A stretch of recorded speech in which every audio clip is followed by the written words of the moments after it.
Mordecai tore up his clothes and put on sackcloth and ashes, and went through the city, wailing with a loud and bitter cry. He went up to the entrance of the king's gate, for no one might enter the king's gate clothed with sackcloth.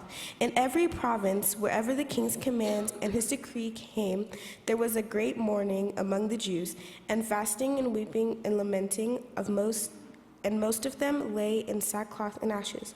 When Esther's maids and her eunuchs came and told her, the queen was deeply distressed.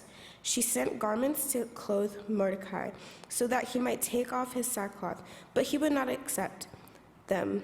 Then Esther called for Hathach, one of the king's eunuchs, who had been appointed to attend her, and ordered him to go to Mordecai to learn what had happened and why.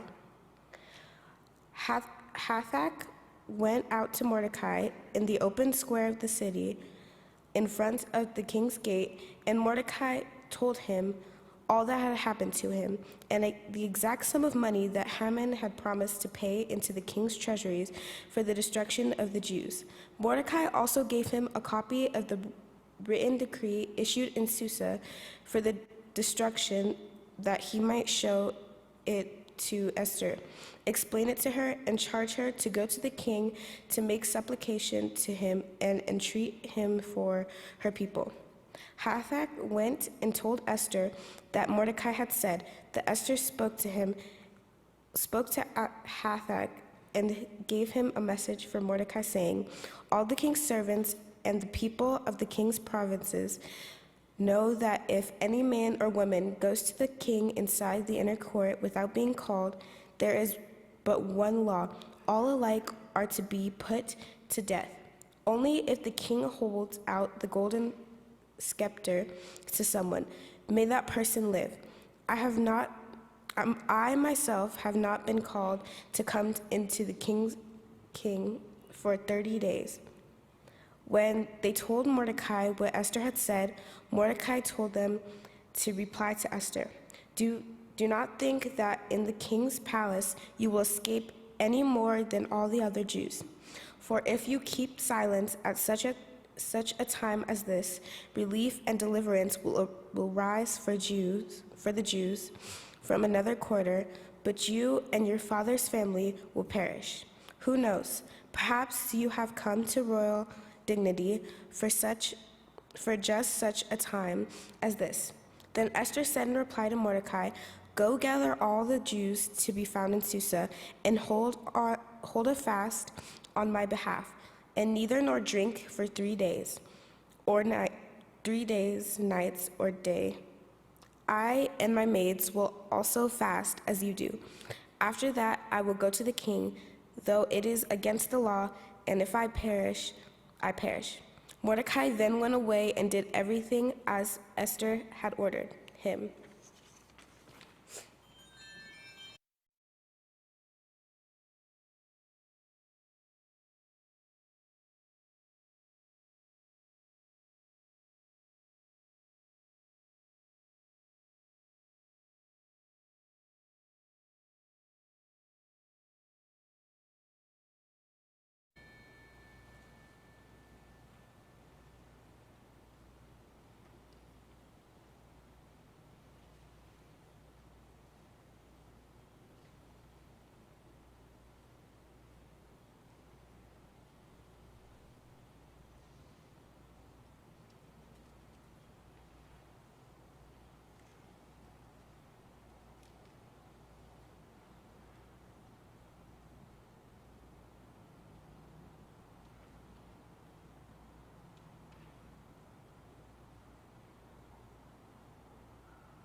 News broke on Friday that the home of 33-year-old Iranian rock climber Elnaz Rakabi was demolished and destroyed.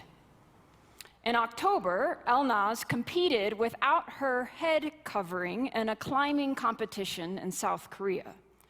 Her hair was tied back in a ponytail, but with no hijab, which is explicitly against Iranian law.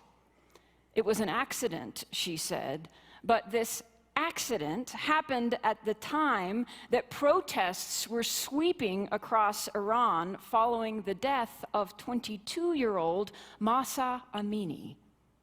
Mahsa died while in the custody of the Guidance Patrol for allegedly not wearing her hijab correctly.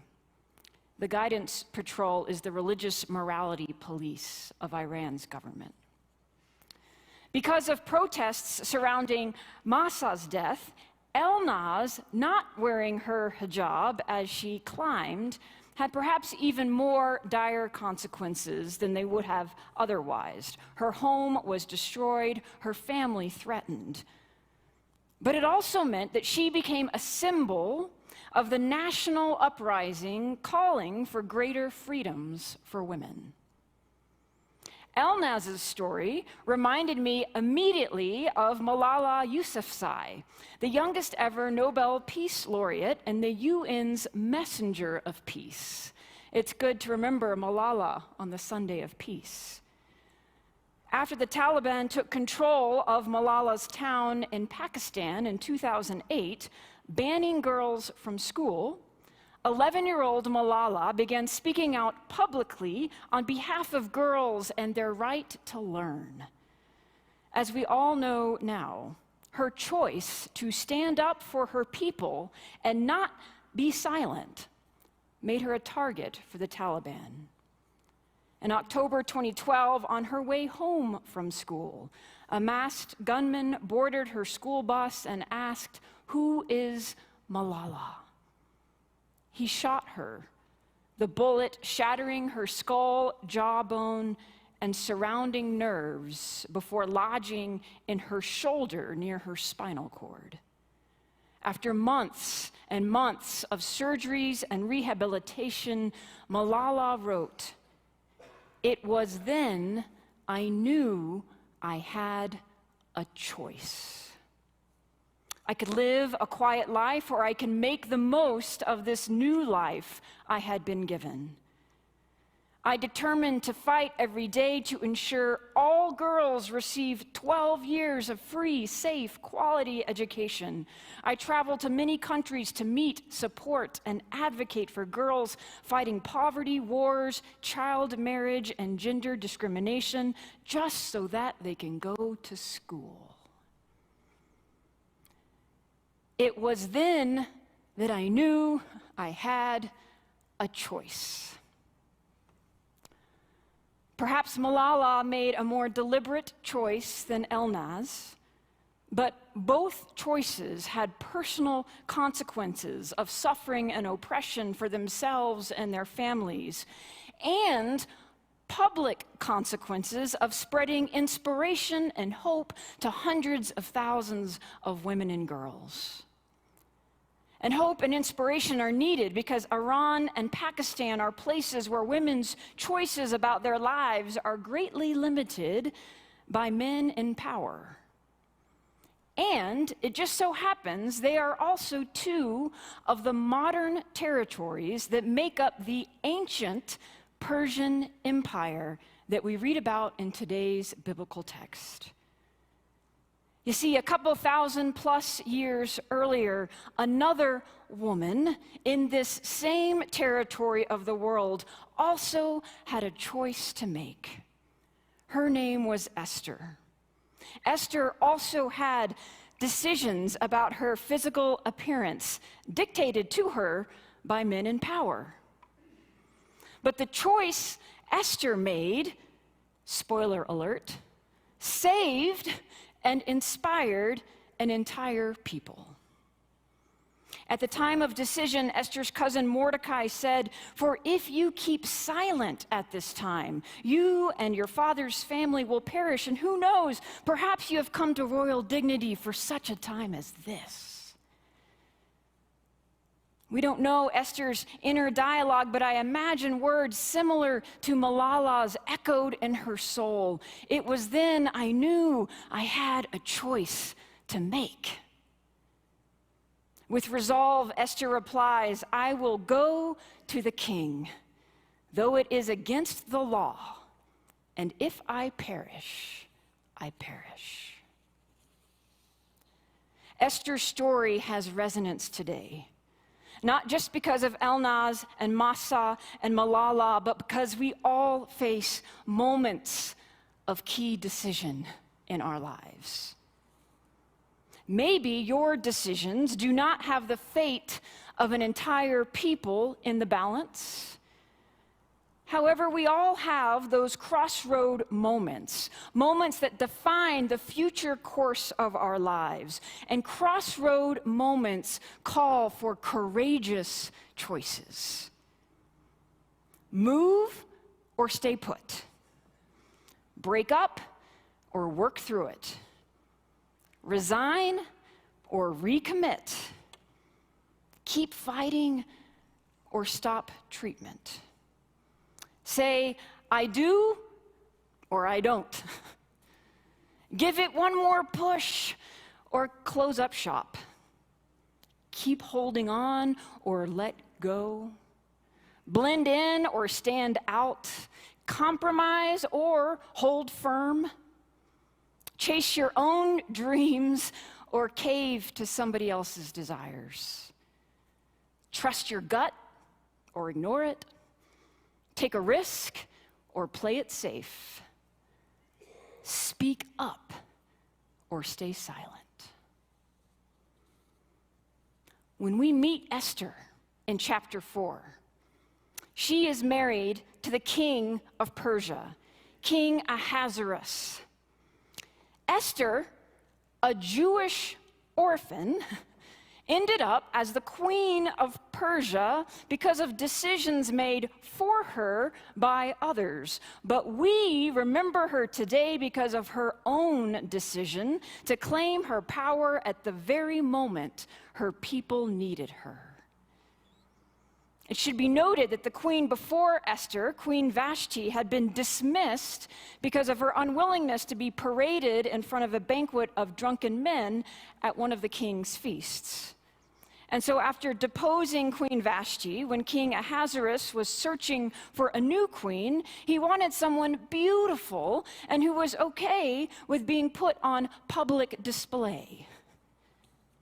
Now, if your spidey senses of misogyny and chauvinism and patriarchy are starting to go off, good, they should be. But there's more. Mordecai, the cousin Esther trusted and who raised her as his own daughter, Mordecai handed over Esther to be part of the king's harem and told her, "Don't reveal your Jewish identity." Now, Esther was beautiful, and so through a series of pageants, she eventually was chosen as queen, but she did not choose this fate for herself. Suppressing her true identity was survival, and code switching was self-preservation. Everyone thought she was Persian. And in her role as Queen of Persia, Esther was to be seen, but not heard. Now, Esther was doing a pretty good job of navigating this new world. She was quite adept at it. She didn't blow her cover at all. But one day, the king's right-hand man, Haman, got really angry at Mordecai for something. And so Haman decides that all the Jews in the land must be killed because of his anger at Mordecai. Genocide, justified by one man's hatred. It's a deadly, dehumanizing power dynamic that we know has plagued Jews throughout their history, and tragically many other peoples too. Now, Esther She doesn't even know this edict has been made from the very palace where she is perched. Until Mordecai goes public with his grief. He is lamenting this edict to rid Persia of all the Jews, and his public display of mourning is how Esther finds out that her people are in danger. And this is what leads Esther to make a decision that determines the rest of her life and her people's fate. Esther is savvy in her approach. She tells the story of her people to the king. She reveals her true Jewish identity, and the king reverses the edict. The Jews aren't killed. Honestly, this story, which actually takes place over 10 chapters, is hard to summarize, and it's complex. While it is a celebration that the Jews are spared as the chosen people of God, and they're spared because of Esther's courage, and what's not to celebrate about that? The death of their enemies, the death of Haman and 75,000 other people, is nothing to rejoice about. Neither is it something to celebrate that the reason Esther was in the royal court in the first place is because her own family member handed her over to be in the king's harem, where a woman's value is solely determined by her physical beauty and performance. Neither should we rejoice that Mordecai felt pressured to hand over Esther to King Ahasuerus because Esther had no parents, no potential for any kind of life as a girl, let alone as a Jewish orphan. And neither is it cause for rejoicing that Esther was an orphan and in this foreign land because her people had been deported and exiled away from their own homes and land by King Nebuchadnezzar. Do you see that to tell Esther's story is to unearth generational trauma and oppression? And yet, in the midst of all of that, in the midst of these cascading consequences of choices made generations before them, Esther and Mordecai together in their own present-day reality and moment, somehow they hang on to enough wonder that they believe things do not have to be as they are. They believe that the right choice at the right time can change the course of history. They believe their decisions matter. And before this moment, I'm not sure that Esther has ever thought of herself as someone who could affect change or use her power for good. Perhaps like so many of us, she is just trying to follow the rules and just navigate multiple identities and realities in the best way possible without completely losing herself in the process. Because of this, I find Esther's moment of decision-making relatable. Because at first, she doesn't want to touch Mordecai's request with a 10-foot pole. It is far too risky. She reminds us, everybody knows that if you go before the king without being summoned first, there's only one possibility: death. But as Mordecai helps her see, speaking up to the king might lead to Esther's death, but failure to speak would certainly lead to her people's death. The stakes couldn't be higher, hope couldn't be dimmer. Like Malala, Esther knows in this moment she has a choice. And though it is her choice alone to make, she knows she cannot make the choice alone. Did you hear the text? She seeks prayer and fasting and emotional support from all of her people out in Persia and from her maids within the palace. Esther's decision is made through discernment with a trusted person and with communal spiritual support. Esther, through prayer and discernment, realizes that perhaps she is in the position she is in for such a time as this. She realizes that the time to hesitate is through. Thank you, the Doors. Though she has spent her entire life acquiescing to what others have told her to do, this day she claims her own voice and power for the sake of her community.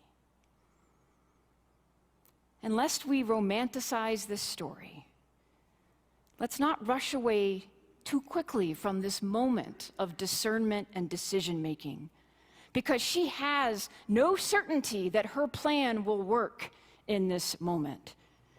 But she makes a resolve to action. I will go, she says, while also recognizing her vulnerability. I might perish. And it's the tension of those two things that lead her to say, I need help. I need your prayer and your support, community. Pray with me, fast with me, stand with me. Friends, like Esther, we too live in a time of grief, uncertainty, threat, and fear.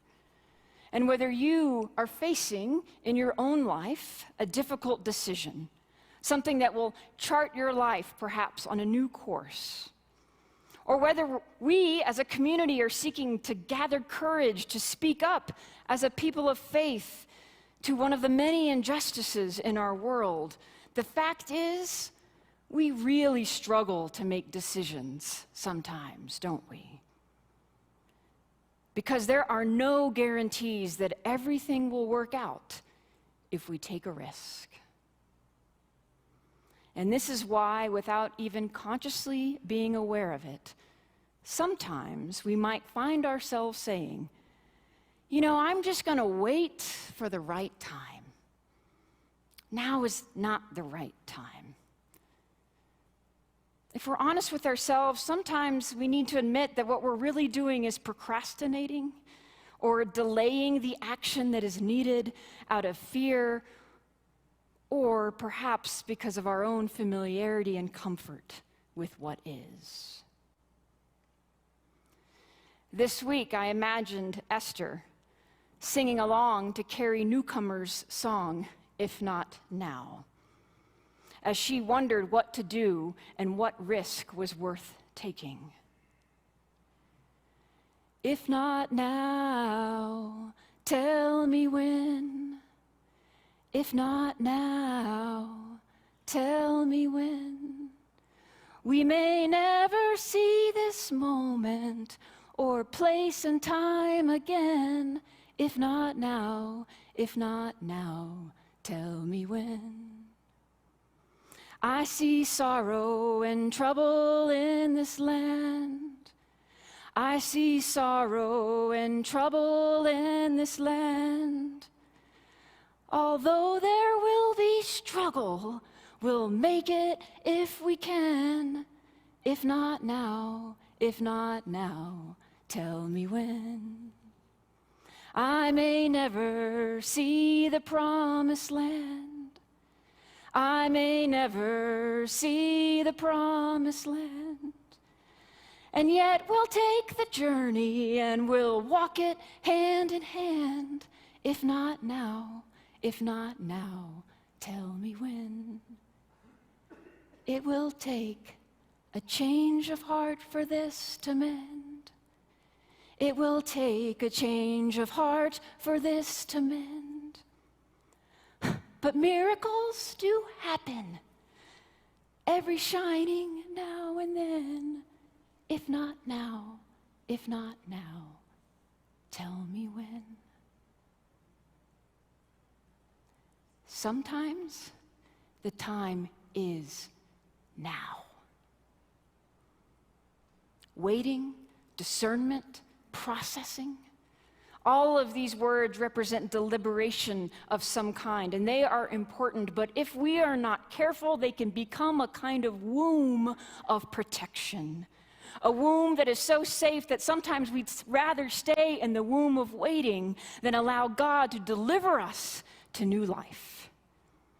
For people who make pros and cons lists, for people who can see multiple sides of every argument and who value different perspectives, for people who can see the benefit of going down road A or the benefit of going down road B, it is possible for us to get paralyzed with indecision and to hunker down in the womb of waiting beyond the gestation period God has for us. Simply because in the womb we are safe. In the womb we know what to expect. In the womb we know our place. In the womb we can still wonder about all the possibilities that may be while being protected from our fears and anxieties. But when we stay in the womb of waiting too long, we miss the ways that God is trying to deliver us. Just as Elnaz and Malala birthed something extraordinary by their decisions, so too did Esther. Deliverance comes through her choosing to claim her power privately and her faith publicly. Of course, times of preparation and incubation are essential for our faith. The very Messiah of the world grows within Mary's womb, after all. But even the Messiah is not meant to stay in the womb. What is beyond the womb of your waiting? Birth is a courageous act.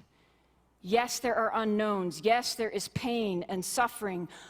But think of the Christ child. Beyond the womb of waiting is a wonder to behold. The Word made flesh, the light of the world, Emmanuel, God with us. No matter the choice, no matter the consequence, Emmanuel, God with us. The story of Esther has me wondering this Advent. Is it that we are waiting on God? Or is it God that's waiting on us? Amen.